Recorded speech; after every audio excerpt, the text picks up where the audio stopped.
Hello, everyone. Welcome to this week's Q&A. To go through anything you've got, any questions you've got for me, anything you want to cover. Just as usual, pop it in the questions section. Just type it in. I'll get round to the questions as we go through the session today. And I've got a few things that I just wanted to cover off, things that have changed this week, as well as a couple of things that have come in I thought would be a really good update for people. But the biggest changes came the week before, and we're expecting some really big changes next week as well, because by the end of May, the Chancellor said that he would explain to us what the scheme was going to look like come August, people on part-time working and claiming under the job retention scheme as well. So we'll have that for next week. So by the time we get on next week, we should have some really good updates. But there's been some things that went through this week that I thought would be beneficial to everybody, beneficial to businesses. And as we always do, this is going to be practical advice for your business. Ask me some questions. I'll work through those questions, and anything that we don't get round to dealing with today, I'll deal with at the beginning of next session. I've got a couple of them to go through from last week as well. What I've got by way of a couple of updates, I'm going to go through that first, if that's okay. Then I'm going to talk through some unanswered questions that we had last week, and then we'll jump into the Q&A, and I'll deal with the questions that everybody's got. Just feel free to ask whatever you want, ask about your business, put it in there, and I'll work through, and hopefully that'll help some other people who are listening as well. So first update that I wanted to go through, which is going to be relevant to a lot of businesses, is that they have got a new online service for employers to recover SSP, which has been paid over this period. I'll just run through the rules of that, how that works as well. So who this applies to, this is for businesses with under 250 employees, and this is going to be live as of the 26th of May, this new online service. So a business with under 250 employees, where the sickness that they're claiming back for started on or after the 13th of March this year.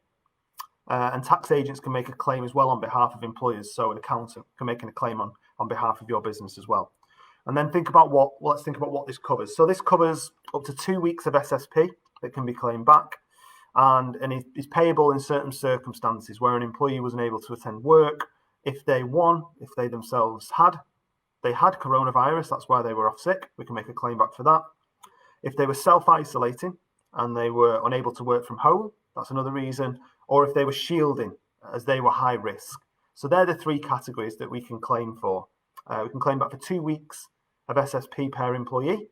And SSP currently is a rate of £95.85 a week. And one note to think of there is that you can't have double recovery.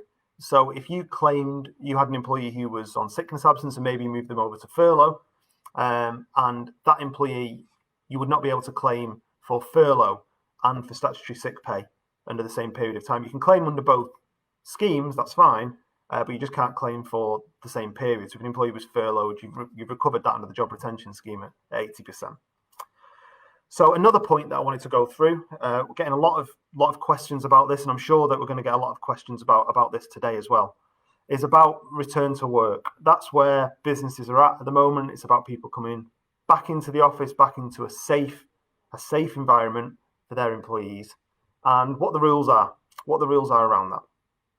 So a recent CIPD survey, and I've got a couple of numbers here, a couple of statistics from polls and surveys that I thought would be of benefit to businesses to hear. I thought these would be relevant. One is that a CIPD survey stated that 44% of people felt anxious about returning to work due to COVID. And an ACAS poll showed that 50% of people working from home felt isolated, and that 70% were missing social interactions at work. So as an employer at the moment, we've got a balance between those two things. We've got employees who understandably feel anxious about returning to work. They feel anxious about the risk of catching COVID. We need to deal with that. We need to make sure our employees feel safe. We need to make sure our employees are protected. But we've also got to balance that with the fact that a lot of employees are feeling like they're really struggling. They're really struggling at home, hearing of people having mental health issues, detachment issues. It's a tough environment and one people haven't worked in before, with that type of isolation and the effect that has on people. And that's something as employers that we need to balance and make sure that we're keeping our employees safe and balancing both of those areas for them.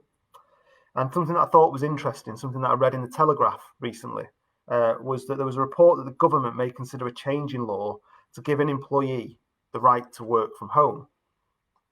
So as it stands now, if an employee can carry out reasonably their role from home, they continue to work at home. If they can't, they should come to work. And that's the situation as it stands currently.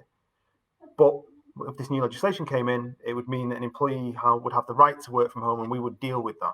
We would deal with that right as employers. We would deal with that application from our staff as employers. And if that came out, I'm sure we would get clearer guidance on what that would mean. But I thought that would be good to think about for businesses. And another thing that I thought would be interesting is what an employer needs to do. What do we need to do at the moment? What do we need to do in business at the moment? So Health and Safety Executive have published a code of practice and guidance on this, and this covers what businesses need to do. So 1, they need to undertake a risk assessment. 2, they need to set up safe systems of work, which is informed by the risk assessment. So the risk assessment is going to highlight all these risks, highlight what we need to do as a business, and then we're going to set up safe systems of work in the workplace and make sure that those are implemented. That's the third point: implement those safe systems of work, make sure they're implemented. And that's why I'm here today. I'm here to make sure that these safe systems of work that we've had in our risk assessment are implemented, make sure they're implemented into the building they're being carried out. And the fourth ground is to keep the systems of work under review. So as you have part of your workforce coming back who can't reasonably work from home, that we need to do our risk assessment. We need to look at the risk, look what we've got. We need to set up the safe systems as work, which comes from the risk assessment. Make sure we lay out the office, make sure you have the social distancing measures in place, the cleanliness measures in place, the cleaning regimes in place, all of this stuff I spoke about last week. Implement these safe systems of work. Let's set them up, let's get them implemented, but then also make sure that we keep them under review. That's the guidance that we have at the moment to make sure what we should be doing as businesses. I thought that was good. I thought that was relevant. And another point that I wanted to talk about was childcare. So childcare is something that I've been asked about pretty much almost every day over the last few weeks. And I've got a couple of bits here that I think would give a really good insight into businesses as well, what the rules are around childcare at the moment.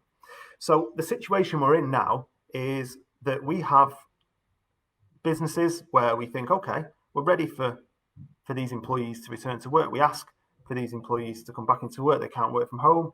We've asked them to come back into work. What situation does that leave us in if quite rightly the employee says, well, I can't attend work because I have childcare commitments. I have 2 children. I'm a single parent. The schools aren't open. They're not in school anymore. I've got childcare commitments at home, and therefore I can't attend work. You're in a situation there where, as a business, both the employer and employee have a very reasonable point. The employee would be willing to come to work, but there is no way we can get childcare. And the employer reasonably wants their employee to return to work because they have work to be able to satisfy their contract. They have a safe working environment, and they have guidance to allow them to do that. So where do we think that we go there as a business? And I had some interesting dates and things about this, some numbers on this recently that came in that I thought would be good to go through today to give people a bit of a background about that. So most schools, as we know, have been shut since the 20th of March. That's 2 months today that most schools have been shut for, and proposed that from the 1st of June, which is a week on Monday, that we start this phased approach in children going back to school and returning to school. Now, this came out in the PM's address, and this is dependent upon the R rate, the rate of infection, how many people are being transmitted to, that we feel comfortable with that before that measure is taken. This is going to happen in a phased basis. So the plan is that from the 1st of June, children in reception, children in year 1 and children in year 6 in England may be able to return to school. So that's a maybe. That's a plan. That's a soft date.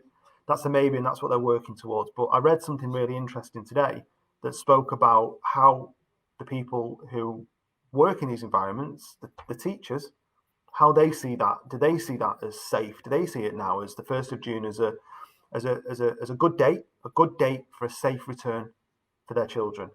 And a really interesting number came up from a teachers' union, which surveyed 29,000 of their members, and only 1 in 20 of those members thought it would be safe for their children in those schools to return back to school, which makes you think that what's the next step that's going to be taken? Is the government going to stick with the 1st of June and say that's a date we're happy with? We're going to base that upon infection rates, or with the pressure they're receiving at the moment from local councils, from unions, are they going to say we're going to have a look at that date and we might move that date to 3 weeks further forward and have another review at that point? That's an option they might have. So what we need to think there is what that means for businesses, what that means for employers, what that means for what happens if you have a position where you want your workers to come back and they have childcare responsibilities. That's the question I want to deal with today, and that's the question that I think a lot of businesses are asking. They don't want to do anything which is unreasonable to their employees, but they do want to know what the rules are, and they want to know what can and can't be agreed, what the situation is, and what the options are. If you've got an employee who you have worked for under their contract of employment, the government guidance says it's safe for them to return to work, and you're allowed to have them return to work. You've done the health and safety things I spoke about. You've done your risk assessment. You've implemented everything on there. Then what position are you in if that employee, and quite rightly, says I can't come in because I have childcare commitments? What do you have there as an employer? And there are a few options that are available. You think about option one is you've still got the job retention scheme for about another 5.5 months now. We could leave them on a period of furlough. That the employee can stay furloughed. That's with agreement between both parties. It satisfies the test. They're not working. It's a minimum period of 3 weeks, and it's due to coronavirus. We satisfy the test. We can leave them on a period of furlough. That's the easiest option. That's the lowest risk option that you have. But what if, as a business, you need these people back? Do you have any other options? And this is a difficult position for businesses. There's nothing crystal clear on exactly what processes can be taken. Can we go down a disciplinary route for someone failing to attend work? I'll be very cautious of doing that, especially given the discrimination risk and potentially inflated indirect discrimination risks to women in that circumstance as well. But there's high risks with doing anything like that. And in those situations as well, first and foremost, you want to make sure that everything from a health and safety perspective is compliant, is up to date, the risk assessments are done, and you've got a safe working environment before you even get to a conversation with any employees about them returning to work. And I had a quote here from the PM, and which covers this point. So on the 11th of May, the PM was asked about the issue of working parents, and he gave quite a long answer on this, talking about what the plans are. But there's one part of it I thought was really important, where he said that I want to stress that if people cannot get the childcare they need to get to work, that it's plainly an impediment on their ability to work, and their employer should recognise that. So what guidance that gives us as employers, as advising businesses, is limited. But I think it's quite safe to say that if any type of strict or draconian measures were taken against someone who wants to return or can't return to work because they have childcare commitments, that any action taken by an employer there would be treated as severe, given the alternative options that they have available, the job retention scheme, the alternative options they have available at this point. So I thought that would be interesting. If anyone wants to ask any further questions, I'll go into that in any more detail in a specific circumstance. But I thought those points would be interesting and relevant at the beginning of the session. And I had 3 questions which were kind of bulked together from things people asked last week that we never got round to. We had a mass amount of questions last week. I thought these 3 points would be really good to go through here. So one, what do you pay a furloughed employee if they take annual leave? Quite a lot of people asked this question, and quite a lot of people asked this question afterwards and sent it in to us. A furloughed employee can take annual leave, and under the working time regulations, we are advising that that still stays the same as it was. If you give an employee double the notice of the leave they're about to take, then you can require them to take a period of leave. So yes, they can take leave while they're on furlough. The question we were getting asked quite a bit is what were they paid for that leave? And our advice is that a leave is paid at 100% pay. So if you have an employee who is on 100% and they are furloughed, and you're making up the 20% as employer, you keep paying them the same. However, if you're paying them 80%, of which you're recovering that back through the job retention scheme, you've agreed that with the employee that you can pay them 80%, we would say to top that pay up to 100% and pay them 100% for that period of time. So essentially, the employees, and I think this is something that businesses need to be thinking about, as an employee coming back with a bulk of annual leave and then having that to say, right, I want to take that the rest of the year when demand might be high and we want people back into work. So people using that leave, I think, is a good idea. So that's the first question, was about that. The second one is, I have a signed letter from employees agreeing to be furloughed and that they won't accrue leave on this period. Is that okay? Simple answer to that is no. So an employee who is on a period of annual leave, on a period of furlough, will continue to accrue annual leave for that period. And also they have the ability to take annual leave in that period. An employee can't agree to take a reduced amount of leave in that period if their annual leave entitlement for the year is the statutory minimum. This bit's really important. So an employee under statute has 5.6 weeks of annual leave per year.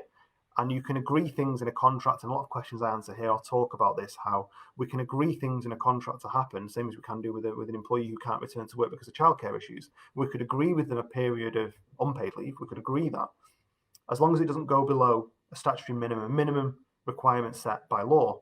And in the case of annual leave, it's 5.6 weeks that they have as annual leave entitlement. That's the minimum annual leave entitlement they have. So if they have 5.6 weeks, then the answer to that question is no. You can't agree with them because they do accrue leave. You can't agree that their accrual of annual leave for that year will be less than 5.6 weeks. But if as an employer you have more than the 5.6 weeks in a year, say you do 6.6 weeks in a year, you may agree with an employee that for the period they're furloughed, they accrue less leave.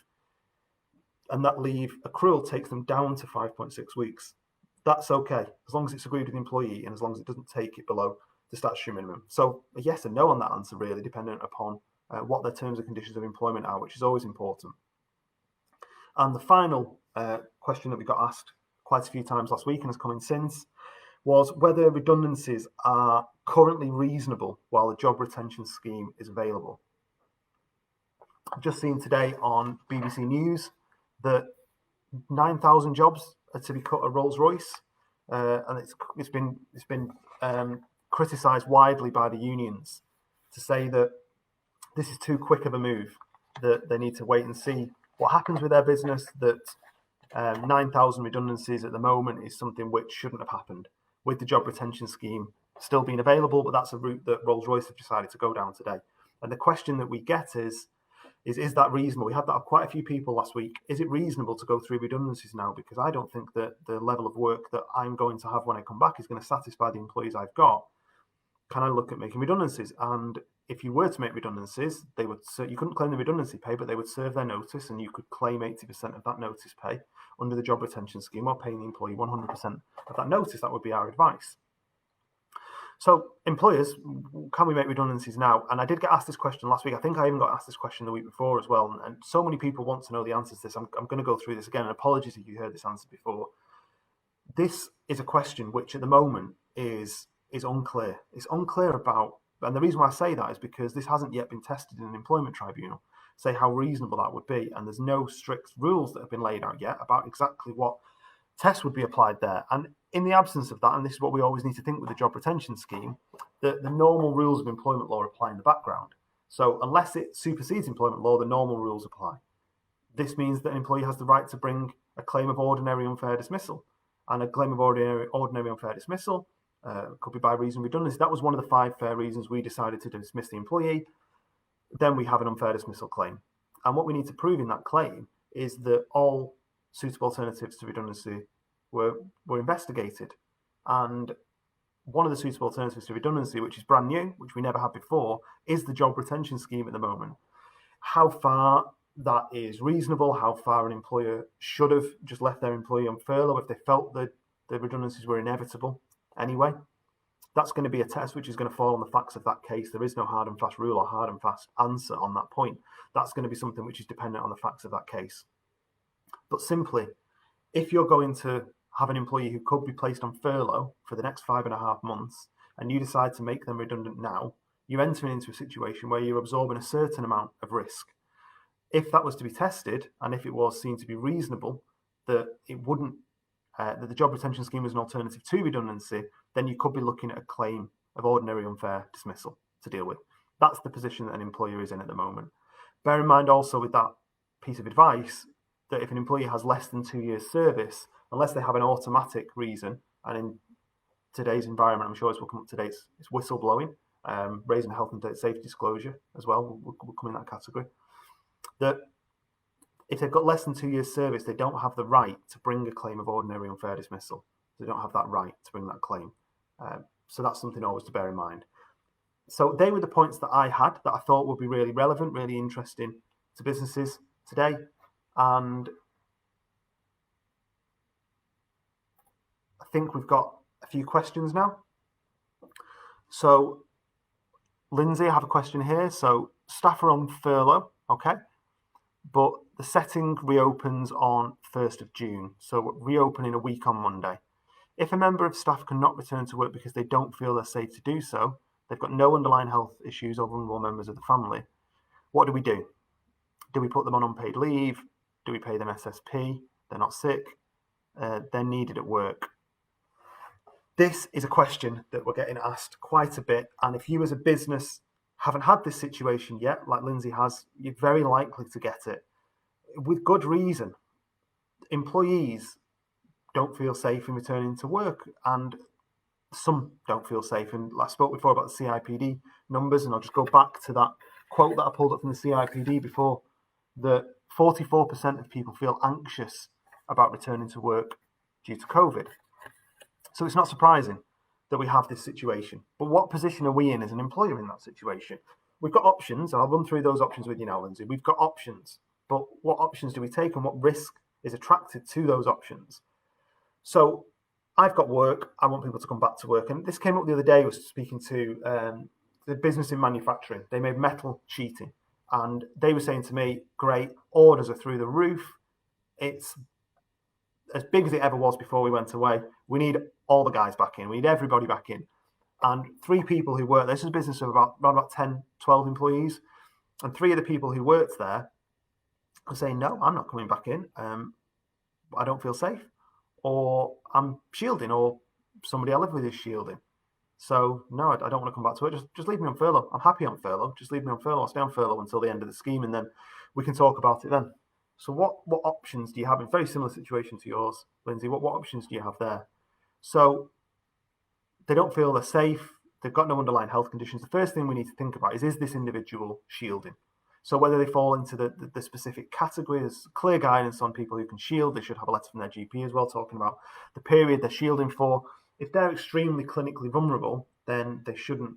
They're shielding. So that would mean that no, they shouldn't be going anywhere. They shouldn't be going to work. Shielding was something which attracted SSP before, but there's conflicting guidance on this. The government guidance says that if they're on a period of SSP, for business reasons, you can move them onto a period of furlough. Fine. However, the Treasury direction, which is the piece of law on this, says that what you have to do is wait for the original period of SSP to end, which would be heavily detrimental on someone who's shielding. So if you've got an employee who is saying they're not going to return to work because they feel like they don't feel safe coming back into work, you've got a few options that are available to you as a business there, a few things that we can do. And one thing we can do is we can say to them, well, we'll just leave you on furlough then. That's probably the easiest option, is to say we're just going to leave an employee on a period of furlough.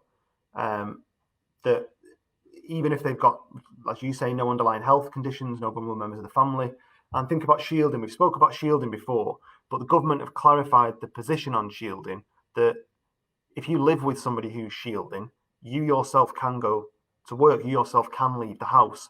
They've set out some clear guidelines on exactly what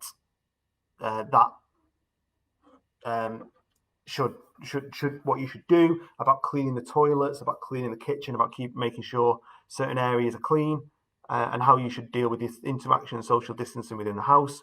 But they've been clear that that's still okay for somebody to leave the house. So that part of it is one option. You could think about, first of all, are they shielding, and then think about the job retention scheme and how that applies, whether you could claim back for that as a business. So that's something you can do, and that's quite a low risk option as well, to do that, just to leave them on a period of furlough. Another option you've got is if that employee wants to say, well, you don't want to put them on furlough. What do you do then? Well, you could agree with them to go onto a period of unpaid leave. And you could place them onto a period of unpaid leave and agree that with them, say to them that what you need to make sure here is we've got the health and safety sorted. We've done our risk assessment, we've implemented everything from that. We've got those processes in place and we're making sure that's working in our business and we're reviewing it and we feel comfortable with that. So that's the thing that you want to do. So make sure that you've done that first. And then if you want to say to that employee, well, we want you to come back to work, they say they don't feel safe, we can agree with them, as you could do before this happened, a period of unpaid leave. Now, for that period of unpaid leave, they would still be employed, they would still accrue annual leave, but they're not on a period of sickness absence, and they can go into a period of unpaid leave. The other option that you've got is a more draconian option, is a stricter option to say that, are we going to invoke a disciplinary process here? Are we going to say that it's a reasonable management instruction to come into work, we've satisfied our health and safety obligations, we want you to come into work, and that means that if you don't come into work, we're going to look at disciplining you. Now, under the old rules of employment law, which stay the same, that can happen, but think about the reasonableness of that, and that is quite a high risk option. You could take that option as a business, but that option does attract a considerable amount of risk that you're looking at with an employee, especially when you've got the ability to place them on furlough as well. So I hope that helps.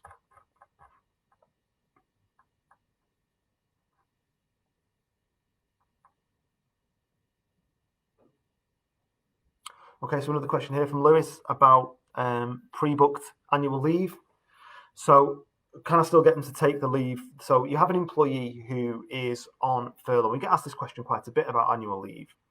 The question you get about annual leave is, what's the situation with an employee who is furloughed on annual leave? One, they continue to accrue. Annual leave while they're on that period. That they can take annual leave as well. That's fine. They can take annual leave. And and we spoke about before, if you want to enforce that leave on somebody, you want to require them to take leave, we can do that as well. So that's something that we can do as a business. There are options we've got. And in answer to your question, if an employee had a period of leave which was booked prior to them being placed on a period of furlough, would they still take that period of leave? Well, yes, they would. That is something that you could, as an employer, say that we're leaving that in there, that was accepted, and we're leaving it in there, and they use up their annual leave entitlement. And I do think businesses need to be thinking about big annual leave entitlements that their employees are going to have when they come back, and about whether or not they can exhaust some of that now, because yes, there is a rule which says that where reasonably practicable, they roll the leave over for 2 years. But if they roll the leave over for 2 years, it still doesn't solve the position that they've got at the moment, where they have an employee who may come back from this period with a big portion of annual leave with them still to take. So that's something to consider as well as a business. But simple answer, Lewis, if they've got leave in and it's not been cancelled, yes, that leave can still be taken and come off their leave accrual.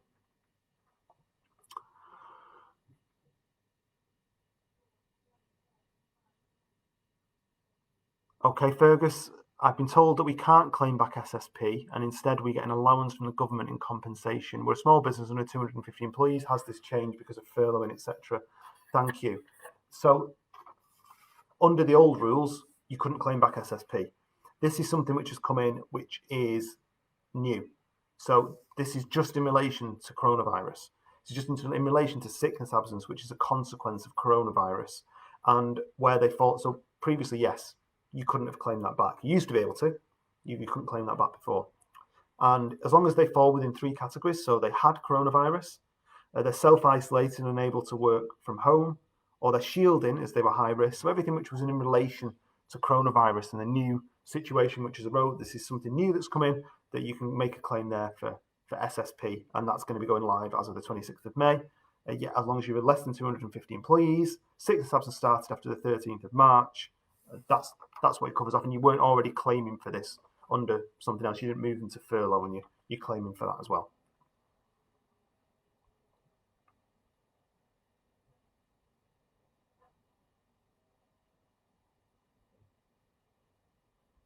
Okay, Quinton, this is a really good question. I can speak about this question for an hour in itself. What is the latest thinking on operational practicalities of the coronavirus job retention scheme extension proposal. So last week I spoke about this, and the Chancellor has brought in an extension to this, which is going to take us to the end of October. And as it runs for the next couple of months up until August, the rules are staying the same. We're going to get some guidance by the end of May about how this is going to change. But come August, when we get into this extension period as well, there's going to be some new rules. And this is going to come, I absolutely agree, Quinton, this is going to come with operational practicalities, operational problems, operational opportunities. It's going to come with all of those things. And for me personally, I think that somebody having the ability, and a business having the ability, an employee having the ability to come back to work on a part-time basis and having some of their salary covered by the job retention scheme is going to avoid redundancies. It's going to help businesses come out of this situation. It's going to avoid redundancies, and that's the purpose of the scheme, full stop. But it's going to help to avoid redundancies when people come back into work. And it's going to give employers the ability that rather than if they have a team of 10 and they've got work for 5 of those team, rather than just bring back 5 and leave 5 away from work, which all businesses have to do at the moment, because if anybody works 1 hour in a week, they can't make a claim for them under the job retention scheme. It also gives businesses an opportunity to get their teams back in, even in a diluted function, even in a lesser hours, get them fresh, get them back into work. That's a big operational practicality of it for me, is talking about the team and how they come back to work and keeping that team fresh. But this also comes with complications, and the complications is working patterns, is shifts, is seating, is making sure your risk assessments are done at work, making sure those risk assessments are implemented, and making sure that the employees are safe, they know when they're coming in, that they're following all of the guidance that the government sets out for us when they're in the office, when they're working, to make sure that we've covered all of those areas off as well. Those are the practicalities that you're thinking about. But what you also need to consider in that remit is the employment law implications. You are giving somebody shorter hours of work in a week. What in your contract allows you to do that? That's the question. Do you have the appropriate clauses to allow you to do that already, which are agreed with the employees? If you don't have those clauses, what under the job retention scheme gives you the ability to place an employee on a shorter period of work without their agreement? Nothing does. You need to go and agree that with the employee, and the wording of how that agree is very important to make sure that we've covered every area, that there isn't a breach of contract, because an employee coming back on shorter hours, an employee being paid less than 100% of their pay under this new scheme is something which operationally is a practicality that needs to be done, but it comes with an employment law side of it, that you've got the potential of a breach of contract there. These areas need to be agreed with the employees as well. Hope that answers the question.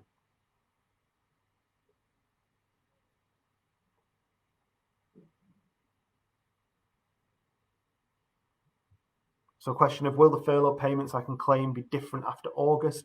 Just a little note for the previous answer I just gave. The answer to that is yes, they are going to be. But we don't know what they're going to look like yet. By the end of next week, and hopefully by before next Wednesday, so I can talk through this with everybody, that we're going to be having guidance from the Chancellor, which is going to lay out exactly how this scheme is going to work, exactly what's going to happen with the job retention scheme after August. And what this will look like it will be on a part-time basis. And I envisage that the scheme, if it was me totally guessing what it was going to look like, totally guessing, because obviously we've never seen anything like this before, I would guess that the scheme would look like, if you were going to bring an employee back half of their day, that you would either pay, it would still be the 80%. The Chancellor's been clear that that's what they're looking to do for the rest of the period, but that either a business would pay 40 and the government pay 40. But I think more than likely what would happen is if you brought somebody back on half of their hours, you would pay 50% and the government would pay 30%, making it up to the full 80 to the employee. That's how I would envisage it happening. So that's, payments will be different, because we need to think about getting people back to work. We need to think about what pays for the furlough scheme, what pays for the job retention scheme. That we still need to have those payments coming through and people going back to work and employers making those payments to their staff. And it's going to be with an increase of the amount of work that businesses are having, and as trade comes back as well, that they're going to need those people back, but probably not to have those people back everybody on the same day. The new part-time working and way of doing it, for me, sounds great, because it gives them the ability to phase those people back into work.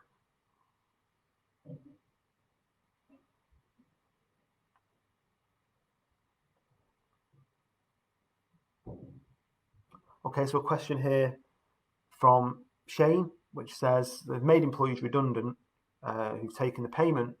Can they reapply for their old positions?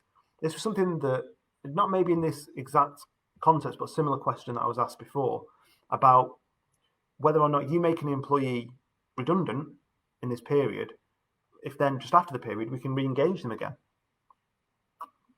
Essentially claim back the notice period and then re-engage them again after the period. So point one, as I spoke about before, the risk of redundancy, that's going to put you in a situation where that's going to even inflate the question of how reasonable that decision was in the first place. If very quickly they've come back to work, would that make that redundancy dismissal in itself unfair? And that's a question which is highlighted by that position. Another point to think about there is, can they reapply for their old positions? Yes, they can. So exactly the same as it was before is the same as it is now. The employment law rules around redundancy haven't changed. There's just a question of a new scheme which has been brought into place, the job retention scheme, giving an alternative to redundancy, which brings into question the reasonableness of that dismissal, the reasonableness of that redundancy. That's the only thing that's come in that's different. That's the only thing that's changed. But if you make an employee redundant from your business, either now or before or in the future or at any time, coronavirus or not, they can reapply for that position again in the future. And that's absolutely fine. Yeah, they can do that. But I'd think about in this context, how quickly people are employed back, and would that lead into thinking, should I even make these redundancies in the first place? How does this look for reasonableness if I'm just going to have them come back later?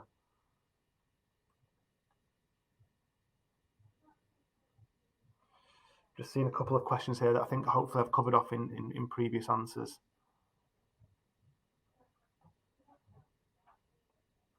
Lynn, this is a really good question that we've not gone through yet. Upon return to work, if a staff member breaches health and safety, is it normal disciplinary procedures? This is something I think is really important, and something that I think is going to come up with quite a few employers. This is something that's really important. So if you have an employee who comes back to work, what we need to do first and foremost is we need to get our risk assessment done. We need to make sure that's done, and we're doing that for a lot of clients at the moment. We need to make sure that we're helping them, making sure that we're doing that, and we're getting that risk assessment done. That risk assessment is implemented into their business, and that all these changes are made to make this office safe. But then you have the next thing, which is you have some employees return to work, and quite a lot of businesses will have had a small portion of their employees returning to work since the guidance changed on people who can't work from home coming into work. What they need to have made sure they've done before that is get the risk assessment done, implemented that, made sure that all of that was right. That's something that they need to do first of all. So if we have that done, what we then need to do is when the employees return to work, we need to say to the employees, these are the new rules of the business. We may have a one-way system where they walk. We may have desks set out so they can't sit next to each other. We may have a situation where certain people go on certain breaks at the same time. It can't be that they go out together for lunch and sit together in the building for lunch. We've got to follow these social distancing guidelines, washing their hands, making sure their hands are clean, hand sanitizer around the building. All of these different measures which will come up from the risk assessment and things that we implement to the workforce, but we need to make sure to the employees that that's exactly what they do. But what if we have, and I had this exact question off a private client that I was speaking to, Lynn, maybe a week ago, something like that, that they had an employee who they did this, they set out the rules, this is exactly what you're doing. And the question here is it normal disciplinary procedures? That's going to be dependent on what's in your disciplinary procedures and what's in your documentation, and making sure that this documentation is up to date, as we're doing at the moment, making sure this documentation is up to date for our clients, that when they take advice on it, it sets out clearly what they can and can't do, tying that back into health and safety procedures and making sure that a breach of that procedure is something which is outlined as being something which their employees could and should be disciplined for. It's putting other employees' life at risk, and an employer has a duty of care to those employees to make sure that there isn't somebody doing that. And what we had was an employee at a business that we were advising who he thought it was fine. He thought these rules were ridiculous. He didn't believe in social distancing. He didn't like that. And he was going out of his way to stand next to people, to touch people, to make a principal point of it in his view. So what did the client do in that situation? Well, they had a clause in the contracts and disciplinary procedures which covered this circumstance, and they disciplined that employee for doing that. and that's something that you as a business can do. And I would say, as advice to businesses, you need to be taking a strict approach on this. You need to make sure you've got it right yourself, but you need to be taking a strict approach with your employees and making sure that they're following the rules that are set out. Davina, if you're furloughed and take annual leave, they're paid 100%. Can you reclaim 80% from the HMRC? Yes, you can.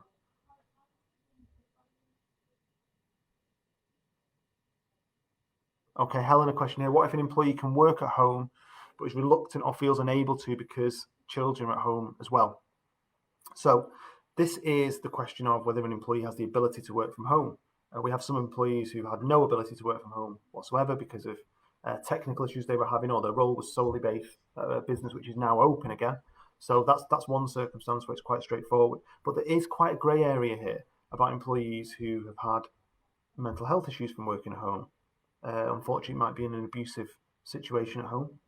They might have issues with children at home who are constantly running in the room, who it's not working for that reason, and they can't come into work. And that is a decision that a business should make on a case-by-case basis, depending on those individuals, about what does or doesn't qualify for someone who has the ability to work from home. And that's something that a business needs to look at in those situations, pairing that in with the health and safety risk assessment that doesn't work, make sure we have a safe place of work when they return in. That's something that an employer should look at on a case-by-case basis.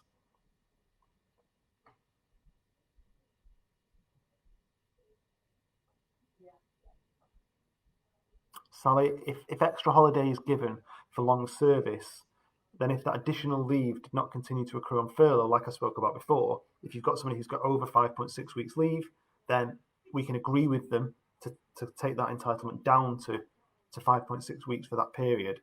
Could it open up discrimination claims, i.e. penalising older employees?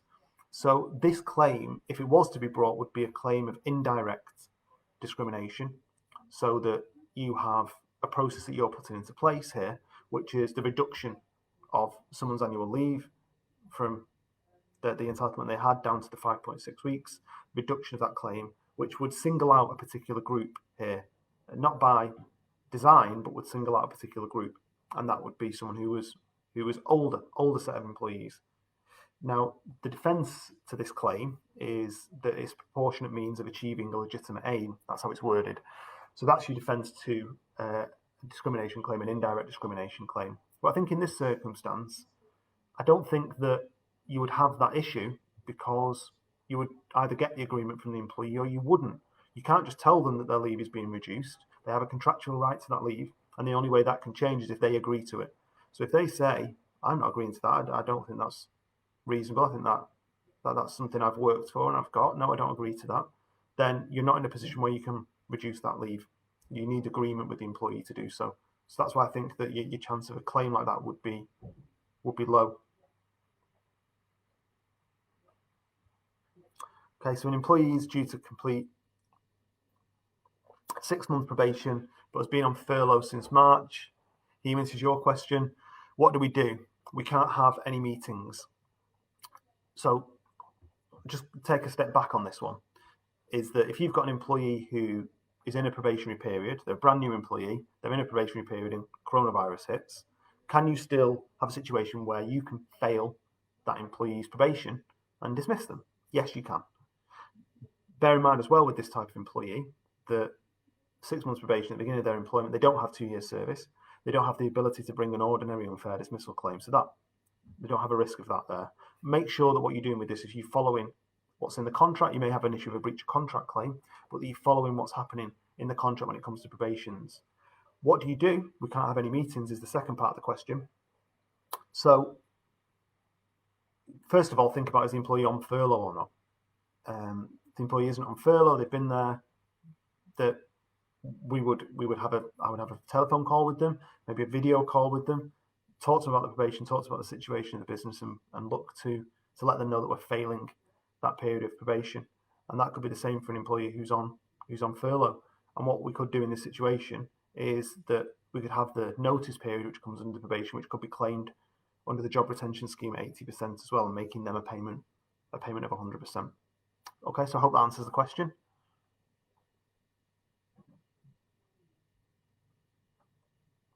Okay, Lynette. We come to a point where we need to towards furlough. You don't have the money to make this up. An employee is no longer needed. Furlough is a scheme which is agreed. It's a scheme which is agreed between the employer and employer. If you have a set of employees on furlough and you think they're on 80%, you're getting 80% back from the government, so the employee isn't costing you anything at that period, would you look to make redundancies in that window? And that's the point I spoke about before. Is that reasonable given the current circumstance? But what you also need to think about there is a situation where you have an employee who you're paying 100% to, and you're claiming 80% back, so it's costing you 20% for that employee. And that might be a situation that a lot of businesses went through at the beginning of this process, thinking it would only last a few weeks, or thinking it would only expose their business for a few weeks. Maybe the scheme would have lasted longer. We knew that, first of all, it was 3 months. But you're thinking now that this scheme's been in, we've had March, we've got April, we've got May. We were coming to the end of what was the original period. Some businesses are saying it was 100%, and now it's looking like it could go on for another 5.5 months. They're thinking, is this something that I as a business can still afford? Well, always remember in that situation with furlough, you can rescind your agreement to furlough at any point. That's an agreement between both parties to furlough. If you've agreed with your employees that they don't need to agree anything further because they're on 100% pay, that's fine. But if you want them to drop down to 80% pay, so you're recovering 100% of what's paid to them through the job retention scheme, then that's something that you can do. That's something that's fine. You can do that. But you just need to get the written agreement from the employee. That's the safest thing to do, to get them to agree to that while they're off, get them to agree to take that reduction. That's the situation that you're in as a business. So yes, you can agree to take that reduction with them. You can bring that down. I think that's what a lot of businesses who have paid 100% might consider doing now, with seeing how far the scheme is going to go on. Okay.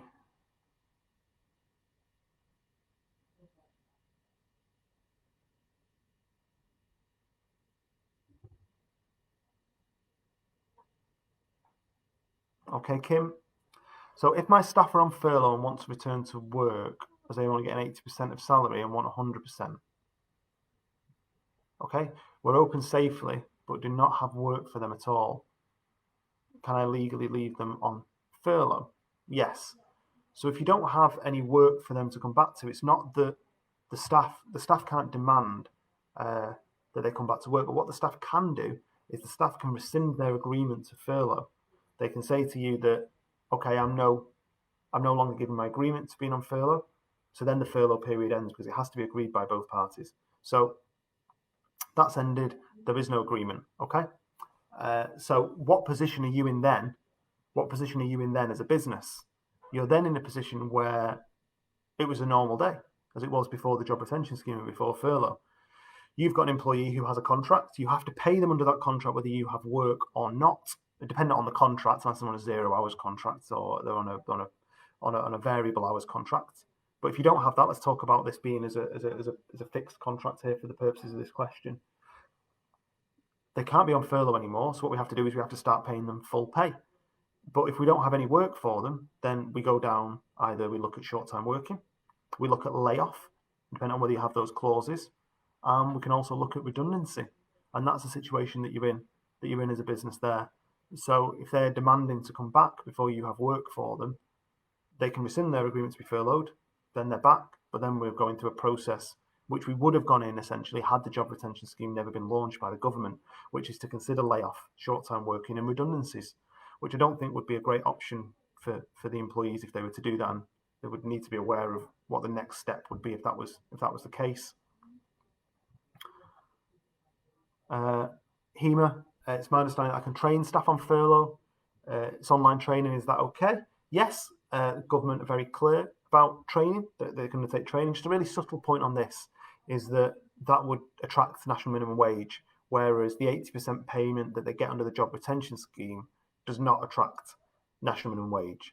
That can fall below national minimum wage. Only a few circumstances for an employee who's paid at national minimum wage level, but that would attract national minimum wage. They can train. Is it online training? Is that okay?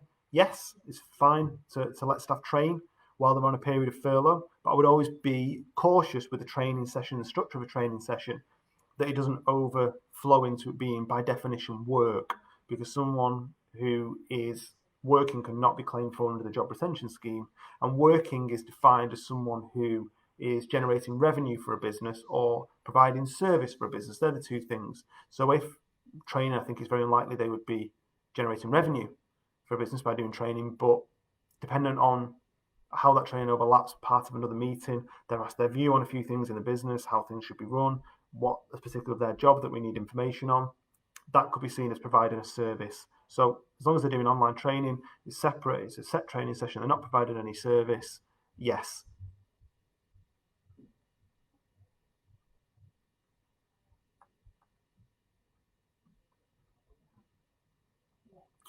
Okay, so if you just have a look at one more question before we end.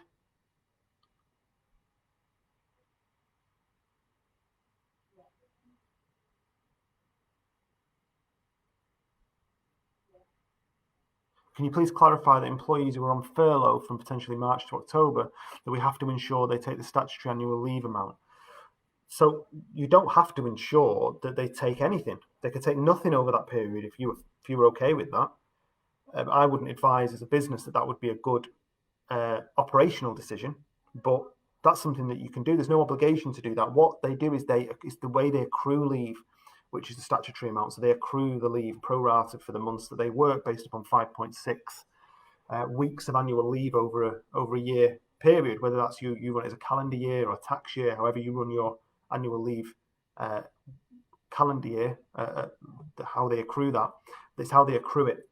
So there's no obligation to ensure that they take the leave. That's something you have as a business. You can ask them to take that leave, and if you give them double the notice of that leave under the working time regulations, you can require an employee to take a period of leave as well. So I hope that answers the questions. I hope that answers. As you can see, there's a lot more questions that have been asked, and what we'll do is we'll collate those questions as well. I'll have a look at them, and next week we'll go through them. And I think that hopefully by the time we get together next week, we've got some clear guidance on how the new part-time job retention scheme is going to work come August. That's the really exciting bit. That's the really big change which is coming up, and how that's going to work from next week as well. So thanks for today. Sorry I had a couple of technical issues, but thank you to everybody, and hopefully I'll see you next week for a really good session.